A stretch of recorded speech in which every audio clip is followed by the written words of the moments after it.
What's going on, friends? Hope you guys are all doing awesome today.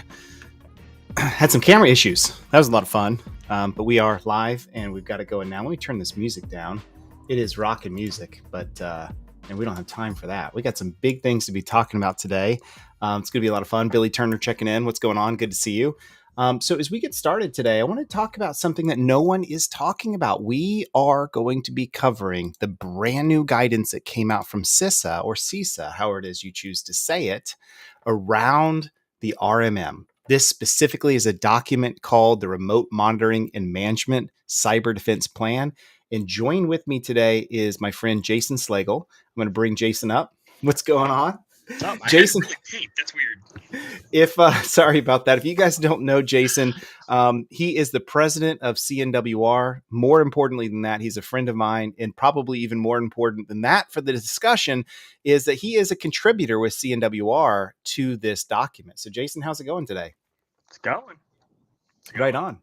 Well, it's good to have you on. Thanks for joining. So I guess you've known that this thing was coming out for quite some time. We're going to share this on screen in just a minute.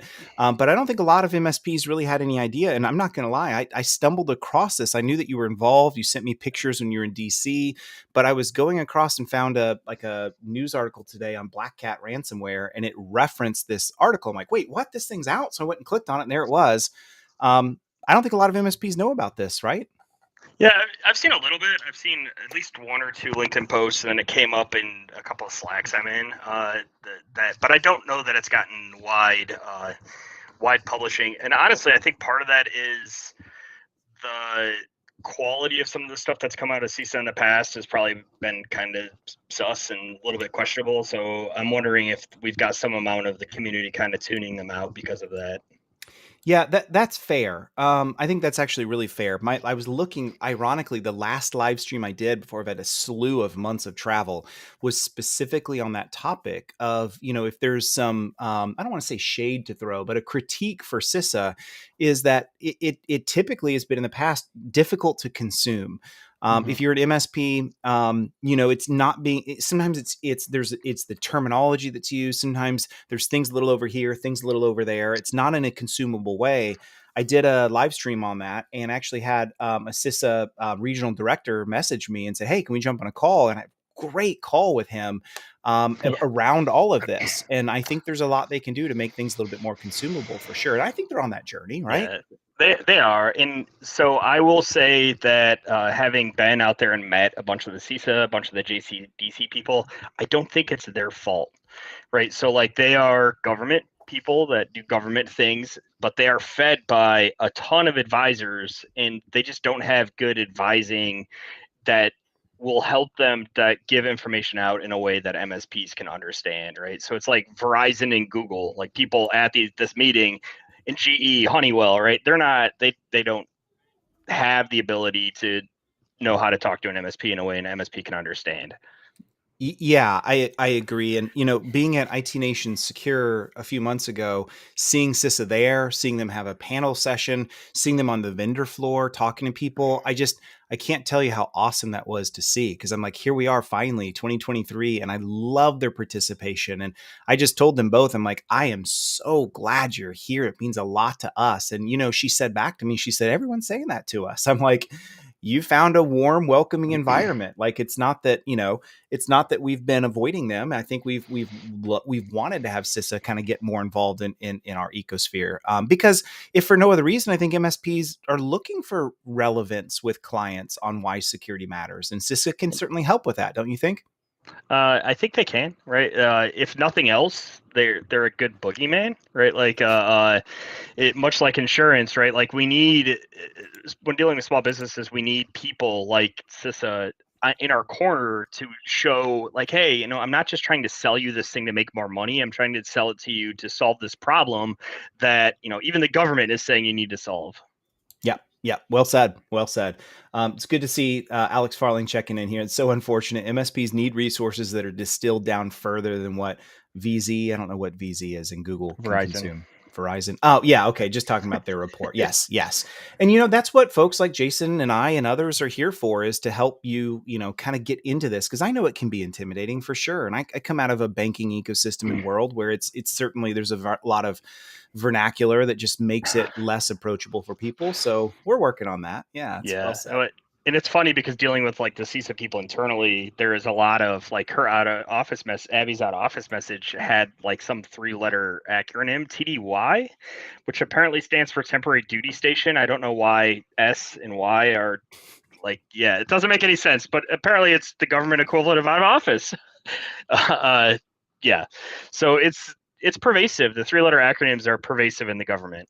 It is. It is. So speaking of that, let's dive into the report. If anyone wants to see it, you can just go and download it right from CISA's website. I've got it here just in a PDF. So I'm going to bring this up right here. And you're going to notice, Jason, I've got a couple things here. Let me zoom out just a tad bit. I've got a couple things here as we get into this that I've highlighted for some things that I think would be healthy for us to dive in and talk to. But before we do too much, talk to me, Jason, just kind of about how this whole thing came down, how you found out about it, how you ended up traveling to DC. Just give us a walkthrough on this. Wayne Selk is from CompTIA is actually the genesis of all of this. So he got in touch with JCDC, I think via the IT SCC, which is like the IT Sector Coordinating Council that he sits on. He got involved with the JCDC because of this effort, and he wanted some MSP representation, and so he asked me if I was willing to, join and help out. I ended up flying out to DC, and I think part of the problem with the MSP side is the government doesn't pay for anything, right? So it's like I traveled to DC on our dime to attend to this thing, and it just kind of went from there. That was back in March. So, I mean, to give an idea of length of time, right? Like we started talking about in this plan started being developed all the way back in March, and we're just now to the release point. So it is a slow process, but it's been good. Yeah. Awesome. Well, I'm glad you went. I'm just going to scroll to the bottom just because I want to. Acknowledgements right here. Really cool to see that CNWR, your company, was there, right? And just shout outs to NB Bank. I don't know who that is. CompTIA, ConnectWise, you guys, CIT, CyberRx, Defense of Department of the Treasury. That's kind of cool. Yep. Huntress, that's amazing. ISC2, CISA, Enable, the Open Group. I mean, some great folks there that contributed. I'd like to see more in the future, but great to see that, right? Yeah, it's awesome. I mean, that's where I got to finally meet Jason Maynor, right? The CISO of Kaseya. He was there, and Patrick Beggs was there, and somebody from Dave McKinnon's team from Enable. They were all three in the room when we were talking about this stuff, which was good to see. Great to see. Really, really good to see that collaboration. So let's dive in, right? So not a lot on the very front page. By the way, this is TLP clear. What that designation means, for those of you that don't know, anytime you see anyone in the federal government designate a TLP, it's traffic light protocol. There's lots of different levels. Clear basically means this is open. You can share it. You can talk about it. It is as open can be. It is the freest, most open version. You may eventually come across other documents that are TLP green, TLP amber, TLP red, but we're not going to dive into that. I just wanted to make this known that this is a clear document. Anyone can share and talk about it. Anyone can download it. So let's start with a little bit about the JCDC. This is probably your first experience in kind of working with them. If anyone doesn't know, this is the public-private partnership sector in CISA themselves. So I've highlighted this part. The mission for this is to mature their public-private partnerships into real-time public operational collaboration with focuses on planning and mitigation. So I think we'll see more and more come out with the JCDC over time. Anything you want to kind of mention about them in particular? Yeah, I mean, my application is just sitting in legal review right now, right? So most of us that are acknowledged as contributors were offered the ability to join JCDC as actual partners. So there will be more of this going forward, and she's actively looking for more people that are willing to help contribute. It is a non-zero amount of commitment and effort to do so, but I have been putting her in touch with other people. Like just this morning, I introduced her to Ninja because they're like, "Hey, we want to talk about RMMs too." Great. Yeah, and that's exactly what we need. So let's jump into this. I know originally there was a lot of discussion among the thought leaders that are in the MSP space and the federal government around what the heck an RMM is, what an RMM isn't. So they talk about this a little bit here, and I think they really do kick off with some really good data, right? They do kind of present, hey, RMMs do present a systemic risk across all organizations and sectors. This is something, Jason, you and I and many others have talked about for quite some time, since maybe even 2018 and before, of bad guys Yep. leveraging the RMM. In my Perch days, which I'm actually wearing an old Perch shirt today, we talked about this as a buffalo jump attack, leveraging the MSP to push all their clients off the cliff. And so they talk about that. It's good to see them recognize that. And by extension, they show this right here into thousands of small and medium sized business SMB Yep. customers. So it's kind of good, isn't it, to see them recognize the not just the threat landscape, but the volume of danger that MSPs pose to the national economy, don't you think? Oh yeah, it's huge, and they very much seem to understand that there is risk there. I mean, there were some things vernacular and terminology wise that we went through when we discussed this, but yeah, they understand the risk very much so.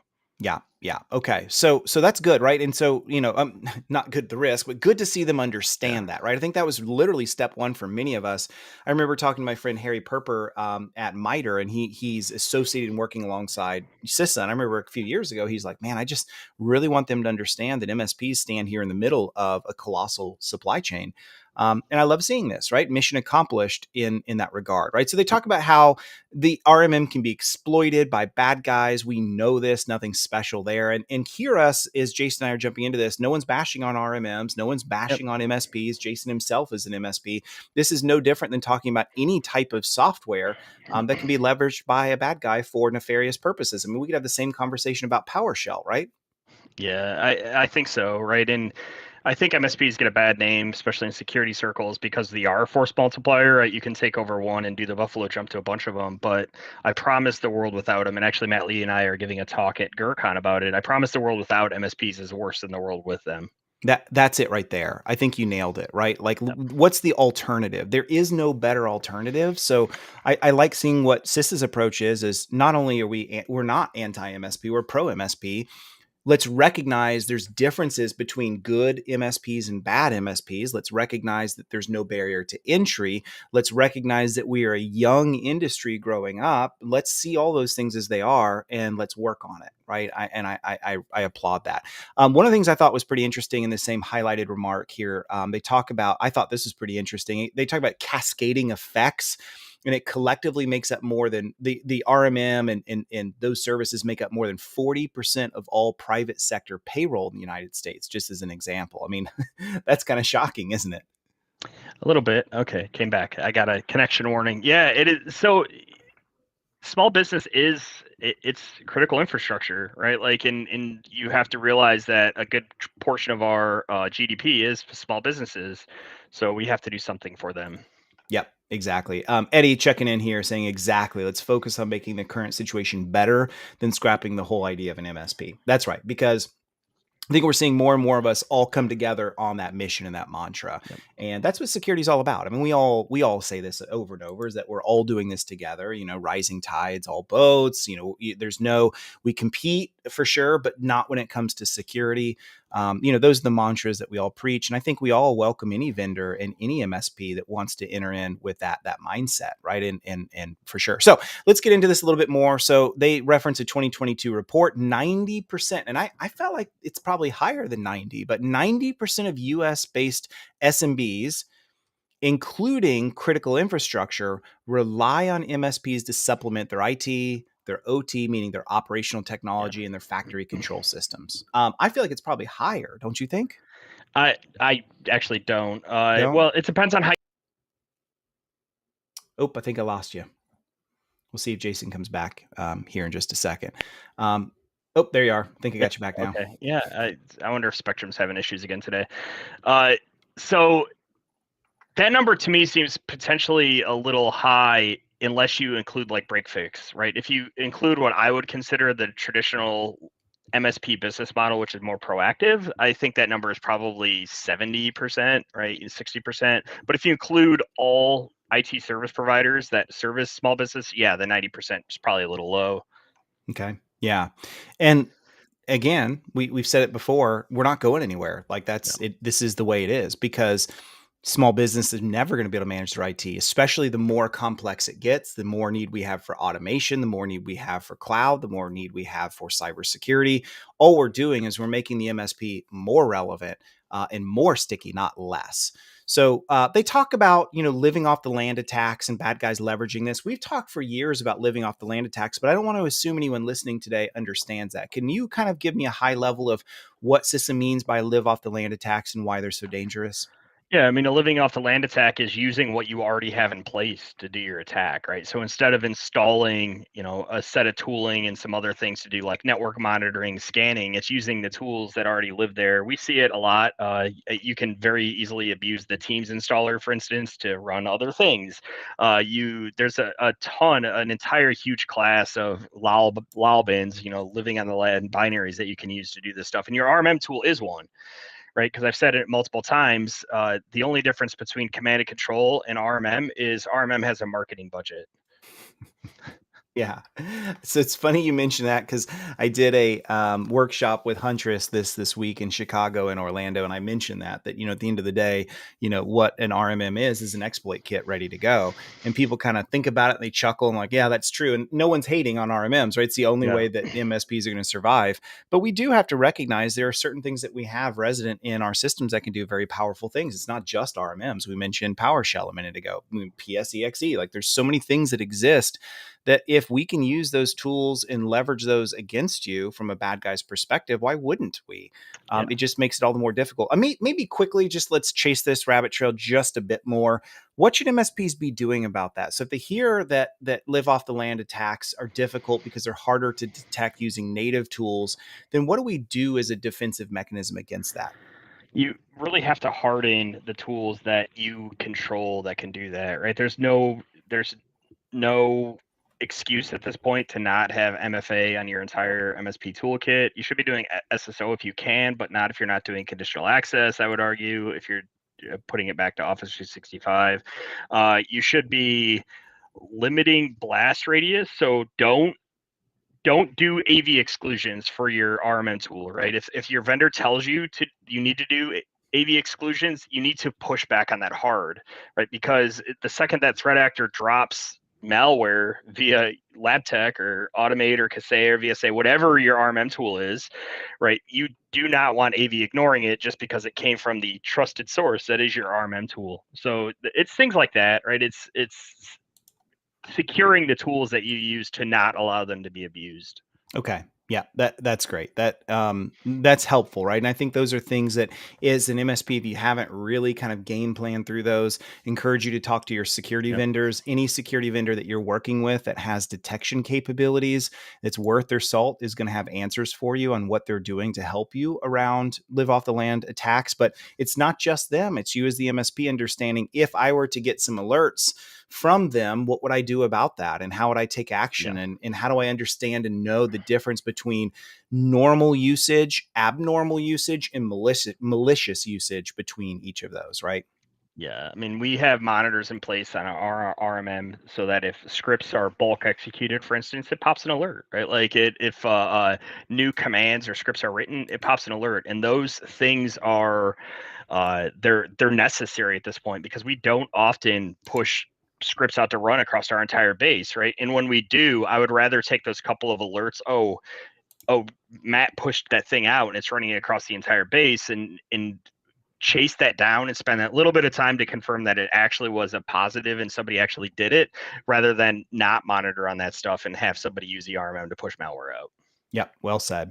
So, if you guys are just joining us today, really glad that you're here. One of the things that we're talking about, actually, the main thing that we're talking about is CISA's new RMM Cyber Defense Plan. Jason, President Jason Slagle, who's joining me today, president of CNWR, was on that committee, is working on it. And so, brought him on to talk about this. So you're seeing us share our screen. We're diving into that specifically.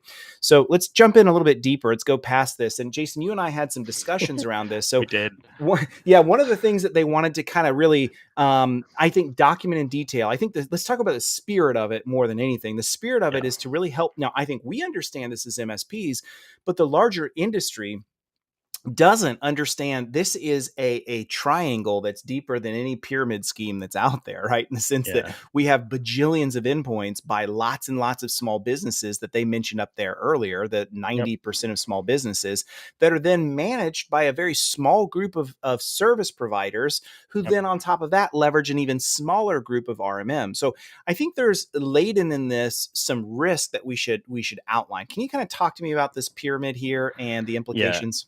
Yeah, so I mean, the intention of this was like it. What if something at that level, at a given level, is compromised, then everything below it is vulnerable, right? And so we were trying to show the sphere of influence that if you can compromise the entire fleet, or even just the entire hosted fleet of one of these RMM tools, then you have access to all of the MSSPs or all of the MSPs using them underneath it. Then you have access to all of the businesses they support and all the employees, and then all of the endpoints, right? So the intention of this graphic and the debate I think we kind of had was, it doesn't seem right to me, but if you consider it from that endpoint, from the sphere of influence endpoint, the only argument I think we have is where MSSP and MSP belong on there. But that's the intention of this, is just to show that, like, hey, if you can compromise the very tip of that pyramid, then everything below it is vulnerable.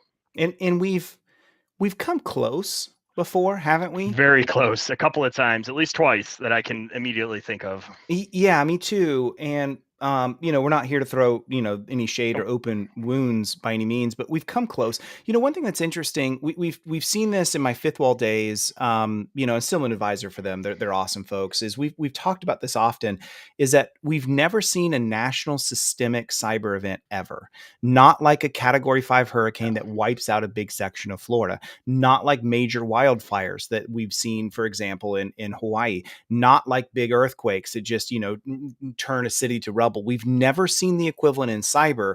I don't think any of us believe that it's not going to happen. It's probably a question of if, but this could be one of those things here when you kind of look at that graphic to say, if there were a cause, it certainly would be a supply chain type of incident like Yeah. this, right? Yeah, I agree with that. I would argue that even the one that everyone talks about, which is the July 4th attack from a couple years back, I would call that a Cat 1 hurricane, Cat 2. And I'm Sure. sure to the people it impacted, right, they consider it a Cat 5 because it was very Yeah. destructive to them. And I don't want to minimize the problems that it caused for them, but it was limited to what, 160, 100 MSPs, right? It, Yeah. it could have been a lot worse. And Yeah. eventually the big one will come.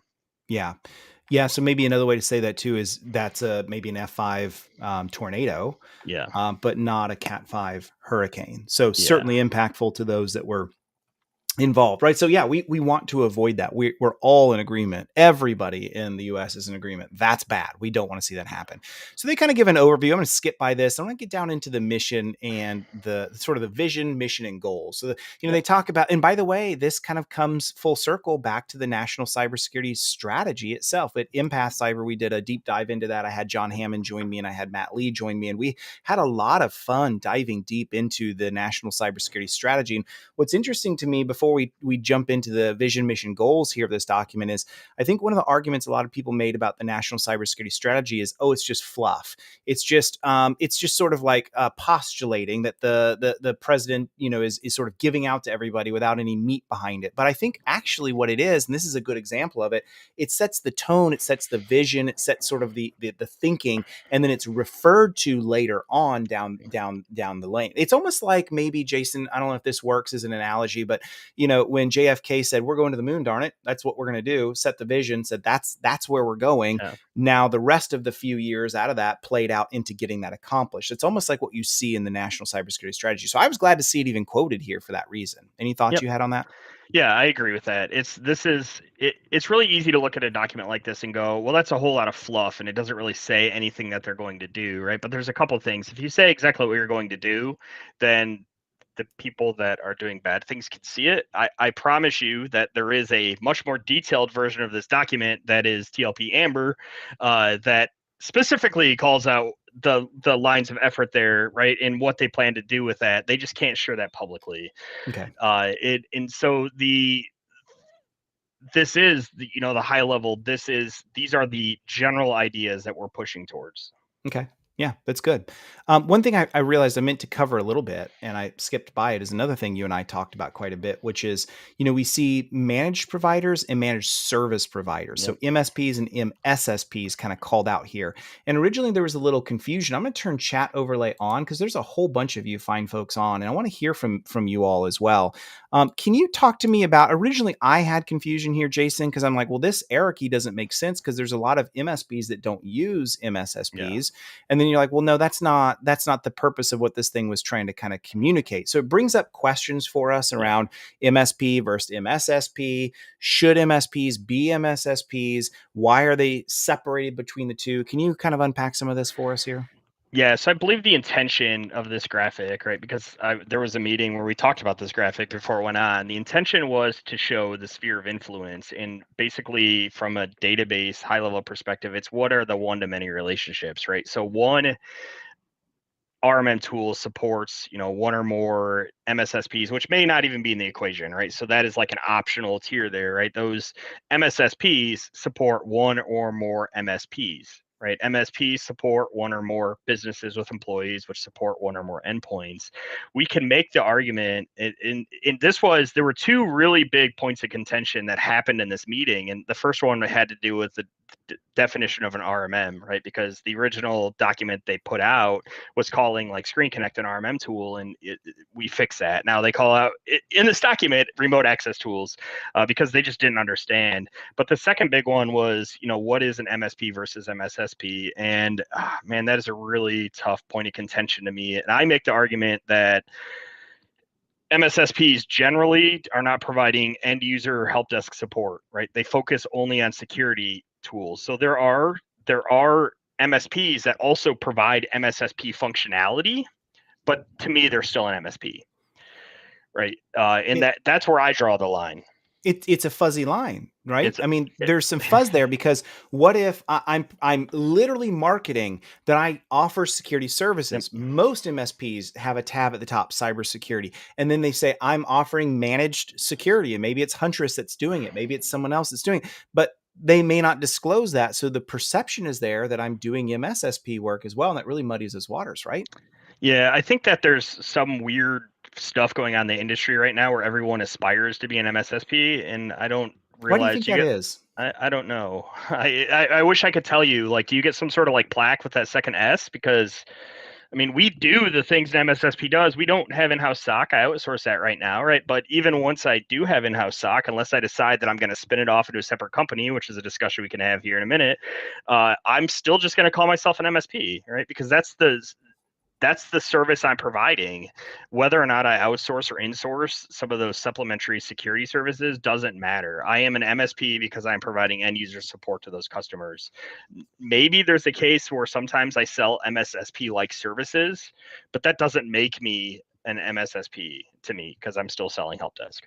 Yeah, it's great thoughts. I've got the chat open. It's always open, but I've got it to where we can all see it. There's a whole bunch of you guys on. Would you give us some thoughts around this commentary? Should MSPs be MSSPs? Should there be a dividing line? Is it good to have a separation of duty between the two?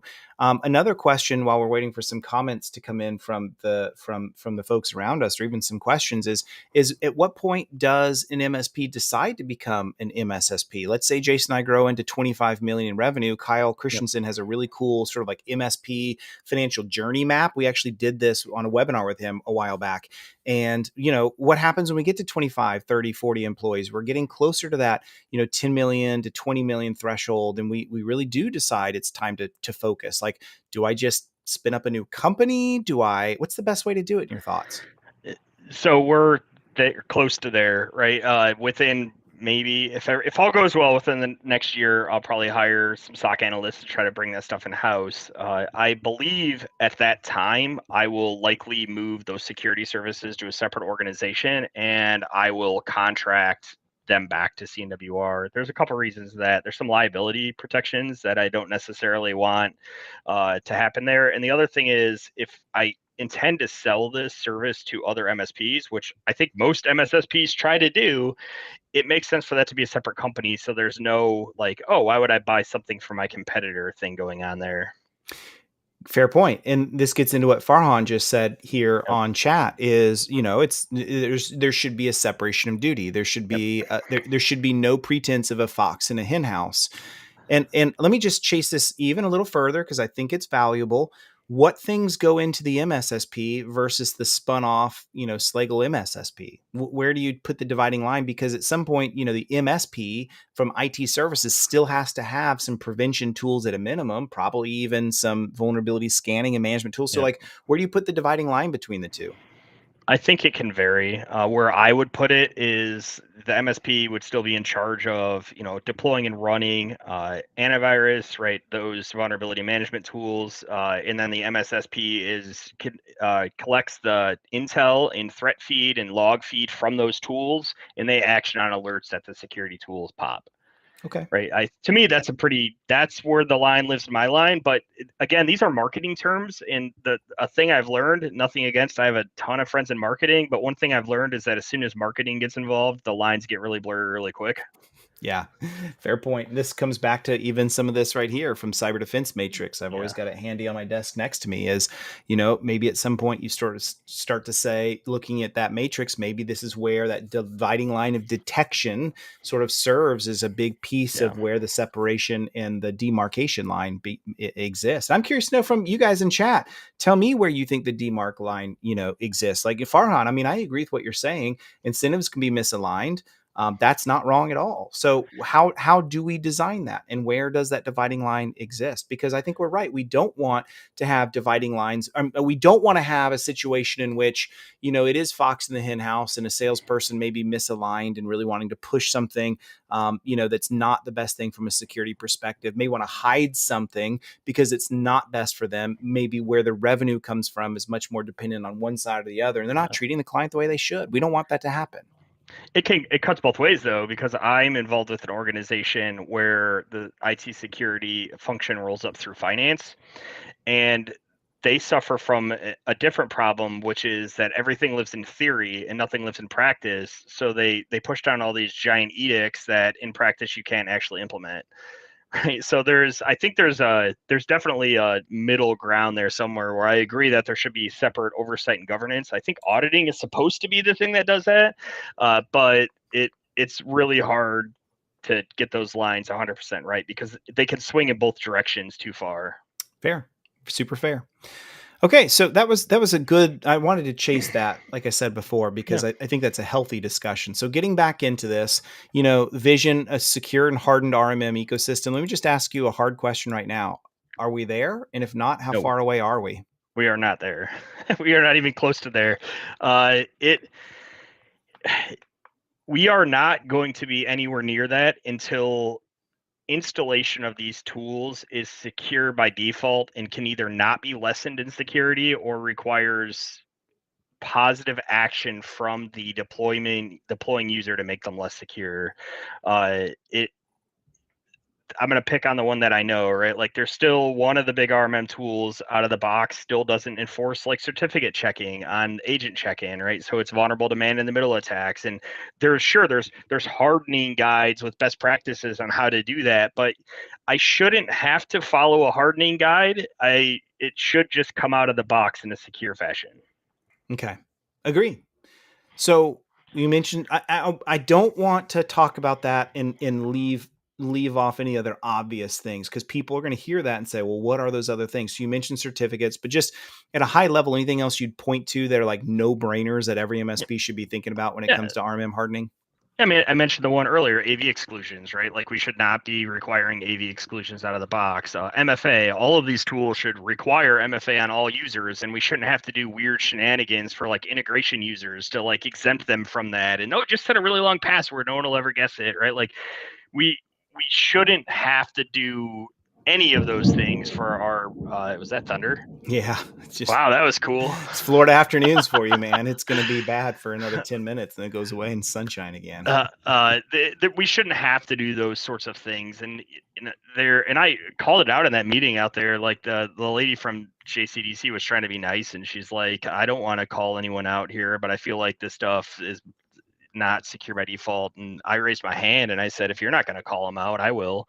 Like the default security of every single one of these tools I've ever looked at out of the box is absolute garbage, right? It needs to be better.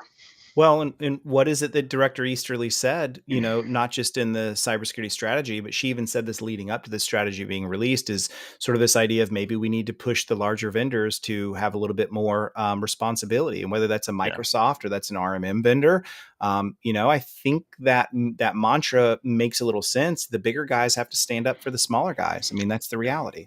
Yep. I mean, we saw some of that, right? Like we saw the Microsoft thing where it's like they were gating access to, basic security logs. And, now finally there's an incident where they would have potentially saved something. And now suddenly there's a big push to provide that stuff. We should stop gating features to protect you around bigger licenses, Okay.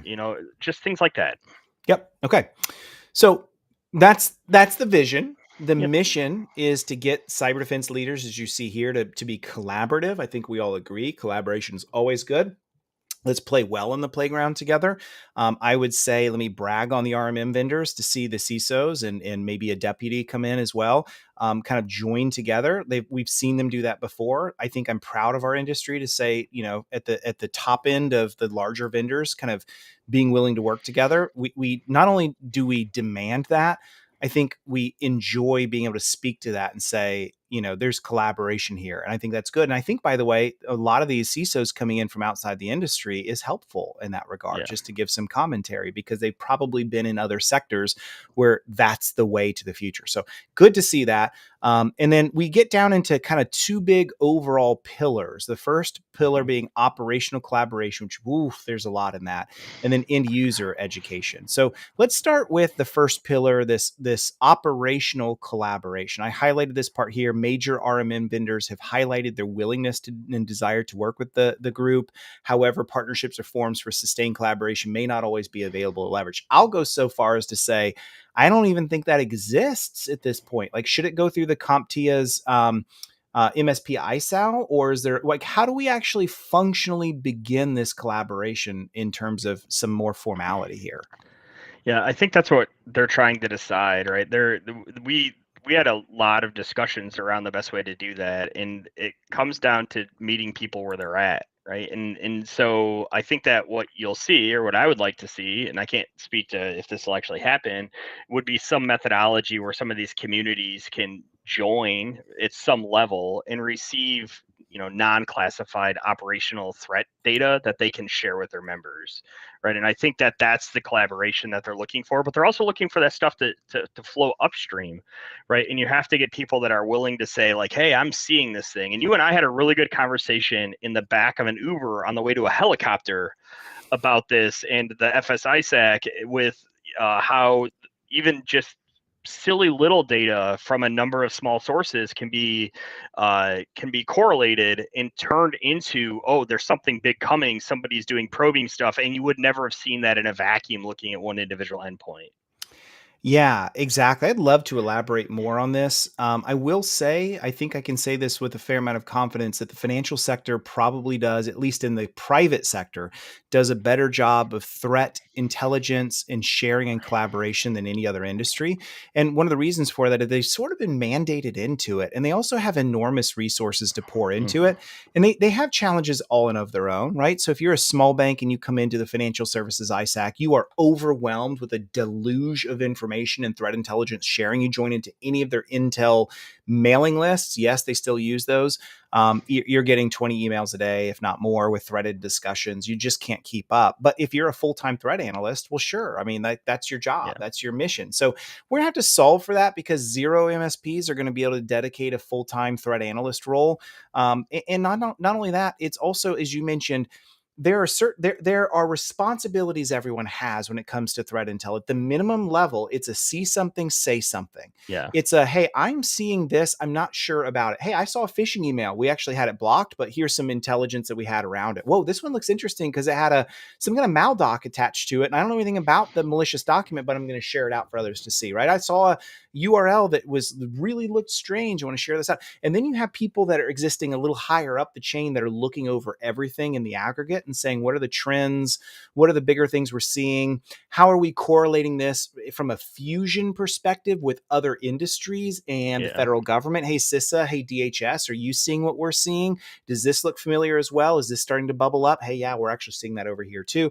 And then it's almost like you have those are the chess piece operators at the top that are then Yep. coming back down the food chain, telling us operationally what to do with it. So the bottom of the food chain looks up, saying this is what we're seeing. The top of the food chain looks down and says this is what you should be doing operational, and it really turns into a Yeah. cycle that's healthy. I'd say we're probably 5% there.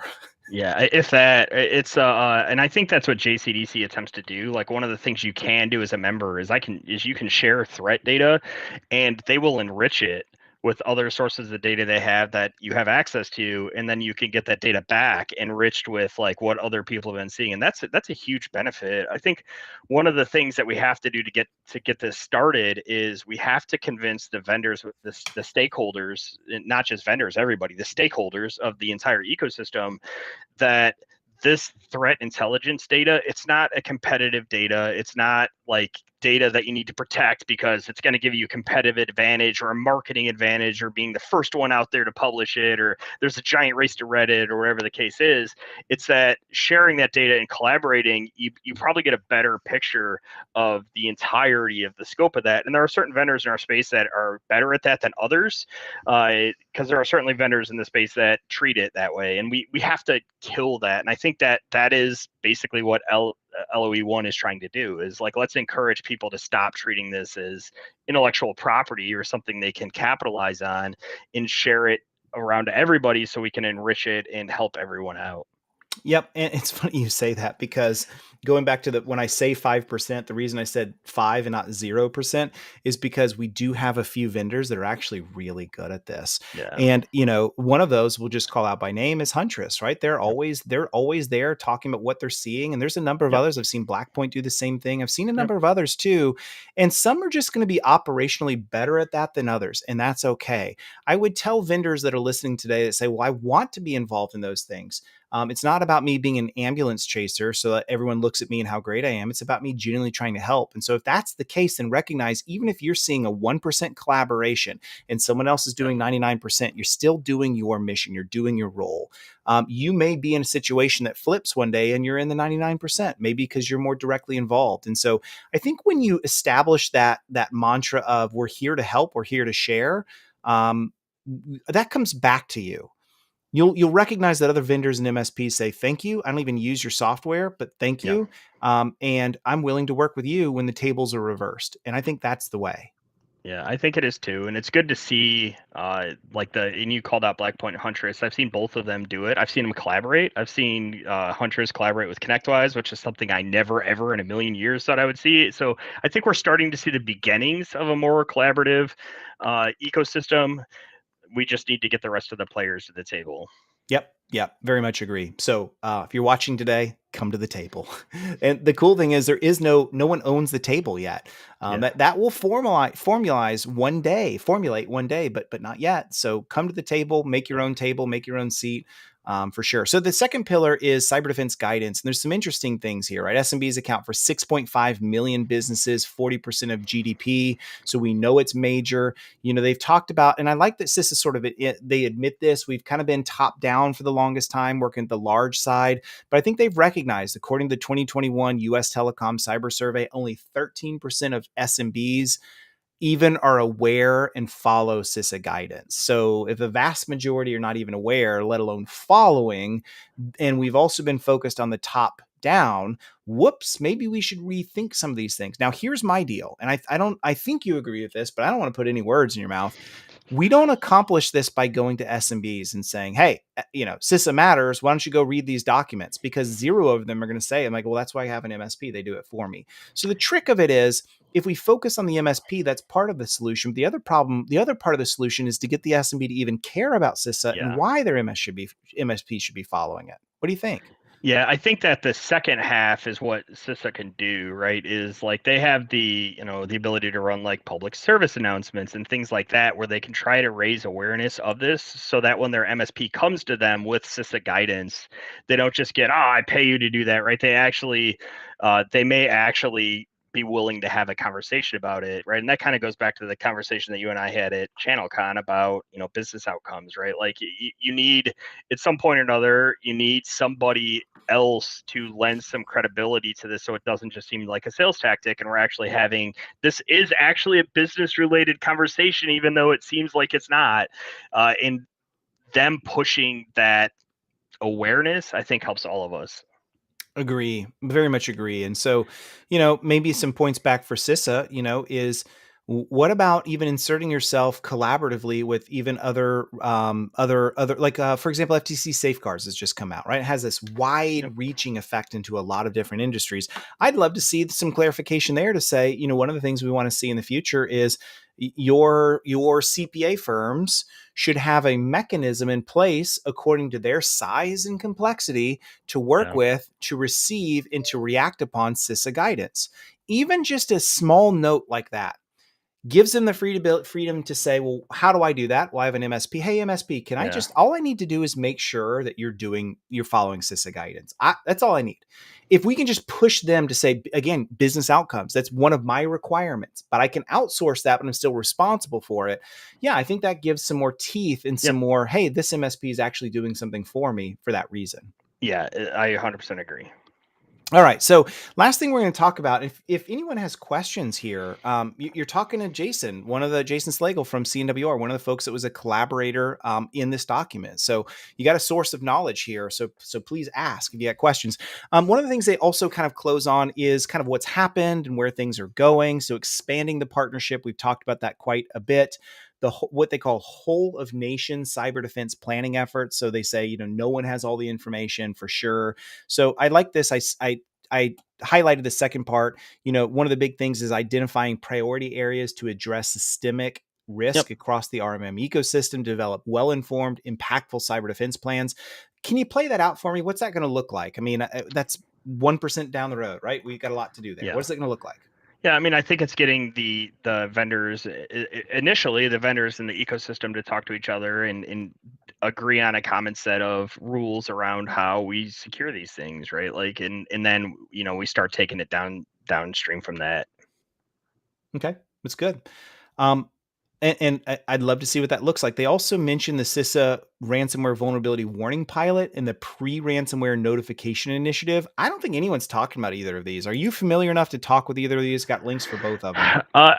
I kind of am, but not from this. I have a small hosting environment, and we had a web hosting customer that I got alerted from the pre-ransomware thing that somebody had compromised the box, and we were able to get it offline before they were able to do anything with it.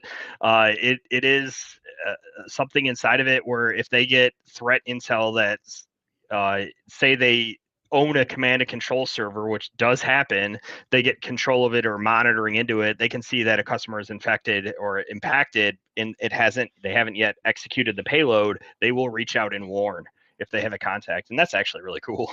It is. They even mention if you receive a notification, you can verify the identity of the CISA personnel through Yep. this is the email address and this is the phone, Yep. so it is pretty. I mean, I think that's wonderful. Sometimes they do have to get in front of this. So, yep, this right here is the ransomware vulnerability warning pilot. I encourage everyone to go and see it. And then, as you mentioned as well, the pre ransomware notification capability. And then here's the information here on this as well. So, I think that's good. And I think we should rely on CISA to kind of be our hurricane warning system, so to speak, for some of these things, because naturally they are going to see some things that the rest of us just might not.